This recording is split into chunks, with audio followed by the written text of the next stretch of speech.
Hello all, welcome to I dream career path. This is Chiranjeevi, competitive exams mentor. ఇక Nainital bank నుంచి అయితే మనకి ఒక నోటిఫికేషన్ రావడం జరిగింది. నైనిటాల్ బ్యాంక్ నుంచి ఇందులో మీకు ఏ ఏ పోస్టులు ఉన్నాయి కూడా ఒకసారి చూస్తాను, మీకు డీటెయిల్గా ఎక్స్ప్లెయిన్ చేస్తాను చూడండి. ఇందులో మీకు రిస్క్ ఆఫీసర్ గ్రేడ్ స్కేల్ 1 సంబంధించి మీకు 2 వేకెన్సీస్ ఉన్నాయి. దీనికి మినిమం ఏజ్ 21 ఉంటే మ్యాక్సిమం ఏజ్ 32 ఉండాలి. ఎప్పటికల్లా అంటే మీకు ఆగస్ట్ 1 కల్లా మీకైతే ఈ ఏజ్ కంప్లీట్ అయి ఉండాలన్నమాట. నెక్స్ట్ హెచ్ఆర్ ఆఫీసర్ సంబంధించి 3 వేకెన్సీస్ ఉన్నాయి. దీనికి కూడా సేమ్ 21 to 32 అయితే ఏజ్ లిమిట్ అయితే ఉండాలి. Next IT officer, software developer అయితే సంబంధించి 10 వేకెన్సీస్ ఉన్నాయి. దీన్ని కూడా 21 to 32 ఏజ్ లిమిట్ అయితే ఉండాలి. నెక్స్ట్ డేటా సైంటిస్ట్ లేదా డేటా అనాలిసిస్ట్ సంబంధించి 2 వేకెన్సీస్ ఉన్నాయండి. దీనికి కూడా సేమ్ ఏజ్ లిమిట్. నెక్స్ట్ ఇంకా సివిల్ ఇంజనీర్ సంబంధించి, ఆర్కిటెక్ట్ సంబంధించి 2 వేకెన్సీస్ ఉన్నాయి. మేనేజర్ క్రెడిట్ దీనికి సంబంధించి 5 వేకెన్సీస్ ఉన్నాయి. అదేవిధంగా మేనేజర్ ఇన్ లాలో మీకు 2 వేకెన్సీస్ ఉన్నాయి. మేనేజర్ ఇన్ రిస్క్ డిపార్ట్మెంట్లో మీకు 2 వేకెన్సీస్ అయితే ఉన్నాయన్నమాట. ఇక నెక్స్ట్ మేనేజర్ సంబంధించి, సీనియర్ మేనేజర్ సంబంధించింది ఓవరాల్గా మీకు వేకెన్సీస్ కూడా ఒక 20 వరకు అయితే వేకెన్సీస్ ఉన్నాయన్నమాట. దీనికి ఏజ్ లిమిట్ కూడా మీకు మ్యాక్సిమం 38 ఇయర్స్ అయితే మీకు ఉంది. 25 to 38 అయితే మీకు ఏజ్ లిమిట్ ఉంది. సో ఇక్కడ మీకు క్లియర్గా మెన్షన్ జరిగిందండి. ఎవరైతే పోస్ట్ గ్రాడ్యుయేట్ అంటే ఎంబీఏ చేస్తుంటారో వాళ్ళు దీనికి ఎలిజిబుల్ అవుతారు. ఎంబీఏ వాళ్ళైతే or masters degree in mathematics లేదంటే స్టాటిస్టిక్స్ చేసిన వాళ్ళు దీనికి ఎలిజిబుల్. అంటే మ్యాథ్స్, ఎకనామిక్స్ అవ్వచ్చు, వీళ్ళు దీనికి ఎలిజిబుల్ అనమాట. ఎకనామెట్రిక్స్ అండి, ఎకనామెట్రిక్స్ 60% అయితే మీకు మార్క్స్ వచ్చి ఉండాలి. ఇక్కడ అడుగుతున్నారు ఏంటంటే risk officer in banks, NBFCs, okay, non banking ఫైనాన్స్లో మీకు కానీ ఒక 1 year ఎక్స్పీరియన్స్ ఉంటే కనుక మీకు ఫస్ట్ ప్రిఫరెన్స్ అయితే మీకు ఇస్తారనమాట.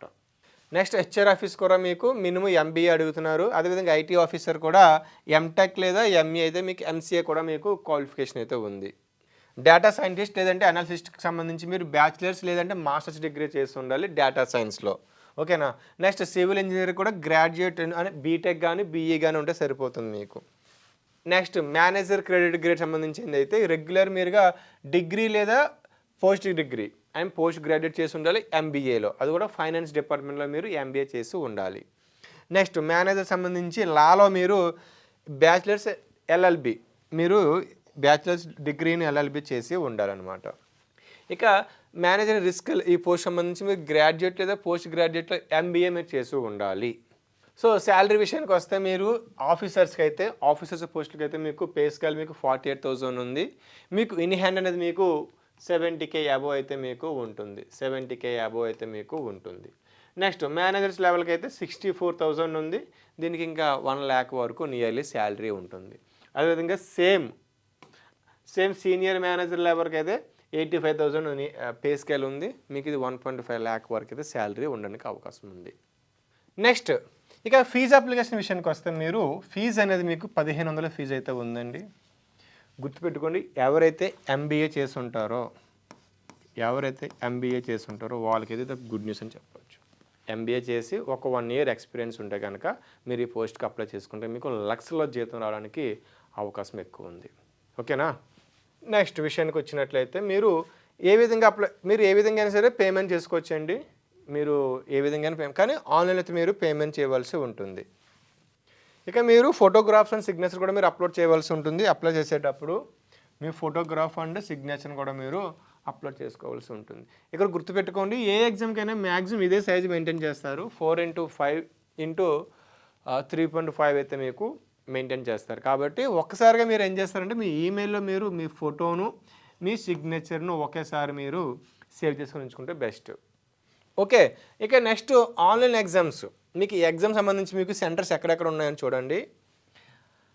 మీకు కేవలం ఉత్తరాఖండ్లోను, అదేవిధంగా ఉత్తరప్రదేశ్లోను, ఢిల్లీలో మాత్రమే మీకు ఎగ్జామ్ సెంటర్స్ అయితే ఉన్నాయి. ఈ 3 స్టేట్లలో మాత్రమే మీకు ఎగ్జామ్ సెంటర్స్ ఉన్నాయి. కాబట్టి మీరు ఇక్కడ ఏదో దానికి మీరు అప్లై చేసుకోవాల్సిన అవసరం అయితే ఉందన్నమాట. ఇక ఎగ్జామ్ విషయానికి వచ్చినట్లయితే మీకు ఎలా ఉంటుందంటే రీజనింగ్ 40 క్వశ్చన్స్ ఉంటాయి, ఇంగ్లీష్ మీకు 40, అదేవిధంగా జనరల్ అవేర్నెస్ మీకు బ్యాంకింగ్తో పాటు 40 క్వశ్చన్స్ ఉంటాయి, మీ ప్రొఫెషనల్ నాలెడ్జ్ మీద 40 క్వశ్చన్స్, క్వాంటిటేటివ్ యాప్టిట్యూడ్ 40 క్వశ్చన్స్, టోటల్గా 200 మార్క్స్కి మీకు ఎగ్జామ్ జరుగుతుందండి. 200 మార్కులకు మీకు ఎగ్జామ్ జరుగుతుంది. ఈచ్ క్వశ్చన్కి 1 మార్క్ అయితే మీకు ఉంటుంది, 200 మార్క్స్ జరుగుతుంది. ఓన్లీ ఇంగ్లీష్లో మాత్రమే ఉంటుంది. ఇక్కడ సెక్షన్ వైజ్గా మీకు ఇక్కడ టైం ఇవ్వడం జరిగింది. ఈచ్ సెక్షన్ 40 క్వశ్చన్స్ వస్తే 35 మినిట్స్ ఇవ్వడం జరిగింది. జనరల్ అవేర్నెస్కి 20 మినిట్స్, అదేవిధంగా ప్రొఫెషనల్ నాలెడ్జ్కి 20 మినిట్స్ ఇవ్వడం జరిగింది. రిమైనింగ్ అన్నింటి కూడా 35 మినిట్స్ ఇవ్వడం జరిగింది. టోటల్గా మీకు 145 మినిట్స్ అయితే ఎగ్జామ్ జరుగుతుంది. అంటే 2 గంటల 35 నిమిషాలు మీకు ఈ ఎగ్జామ్ జరుగుతుంది. 2 గంటల 25 నిమిషాలు మీకు ఈ ఎగ్జామ్ జరుగుతుంది. సో నెక్స్ట్ నెగిటివ్ మార్కింగ్ విషయానికి వస్తే మీకు 0.25 మీద మీకు నెగిటివ్ మార్కింగ్ ఉంది. అంటే మీరు 4 క్వశ్చన్స్ రాంగ్ పెడితే 1 మార్క్ అనేది డిడక్ట్ చేస్తారు. ఇక next number of answer choice. మీకు యాక్చువల్గా ఏ ఎగ్జామ్కి అయినా సరే 4 ఆప్షన్స్ ఇస్తారు, కానీ ఇక్కడ మీకు 5 ఆప్షన్స్ ఇవ్వడం జరుగుతుంది. కాబట్టి ఎగ్జామ్లో క్వశ్చన్స్ అడగడానికి కొంచెం ట్రిక్కీగా మెయింటైన్ చేస్తారు. 5 ఆప్షన్స్ వచ్చాయంటే మీకు స్టేట్మెంట్ బేస్డ్గా 1 2 1 2 3 ఓకే 1 2 3 4 ఆల్ అని ఇలాగ మీకు రావడం జరుగుతుంది. కాబట్టి మీరు కొంచెం జాగ్రత్తగా ఆన్సర్ చేయవలసిన అవసరం అయితే ఉంటుంది. సో ఇక లాస్ట్ అండ్ ఫైనల్గా ఎగ్జామ్ డేట్స్ విషయానికి వస్తే మీకు ఎగ్జామ్ అనేది మీకు అక్టోబర్లో ఉండొచ్చండి. కాబట్టి మీకు ఆగస్ట్ అయిపోయింది, 10 డేస్ ఉంది, సెప్టెంబర్. సో ఎగ్జామ్ అక్టోబర్లో ఉండొచ్చు. కాబట్టి మీకు యావరేజ్గా 50 డేస్ అయితే ఎగ్జామ్ అనుకోండి. సో ఆల్రెడీ మీరు ప్రిపేర్ అయి ఉంటే కనుక మీకు చాలా ఈజీగా మీరు జాబ్ తెచ్చుకోవడానికి అవకాశం ఉంది. కాబట్టి ఎవరైతే ఎంబీఏ చేసి 1 ఇయర్ ఎక్స్పీరియన్స్ ఉంటుందో ఫైనాన్స్ డిపార్ట్మెంట్లో వాళ్ళకి ఏదో గుడ్ న్యూస్ అని చెప్పుకోవచ్చు. సో మీరు దీన్ని అప్లై చేసుకోండి. ఇక మీరు చేయాల్సింది ఒకటి ఏంటంటే యాజ్ మచ్ పాసిబుల్ ఎర్లీగా అప్లై చేసుకోండి. మీకు ఆల్రెడీ మీకు 15th స్టార్ట్ అయిపోయింది, 7th మీకైతే అప్లికేషన్ అనేది క్లోజ్ అవుతుంది అన్నమాట. సో ఇక ఏమాత్రం ఆలస్యం చేయకుండా ఇప్పుడు అప్లై చేసుకోండి. All the very best. ఈ వీడియో మీకు నచ్చినట్లయితే లైక్ చేసి షేర్ చేయండి. And for more videos, Please subscribe to iDream. Please subscribe to iDream. Please subscribe iDream. And please subscribe to iDream. For more videos, subscribe to iDream. please like, share and subscribe to the channel. Congratulations, iDream. subscribe to iDream. Subscribe to iDream. So subscribe to iDream Media. iDream ki iDream team అందరికి huge congratulations. Please subscribe iDream Media. Please subscribe to iDream. Subscribe iDream. Please subscribe to iDream. iDream అంటే నా కళల ఛానల్ను subscribe చేసుకున్న నోరు తిరుగుతలేదు, మీరైతే గంట గుర్తు కొట్టండి. For more such videos, please subscribe to iDream.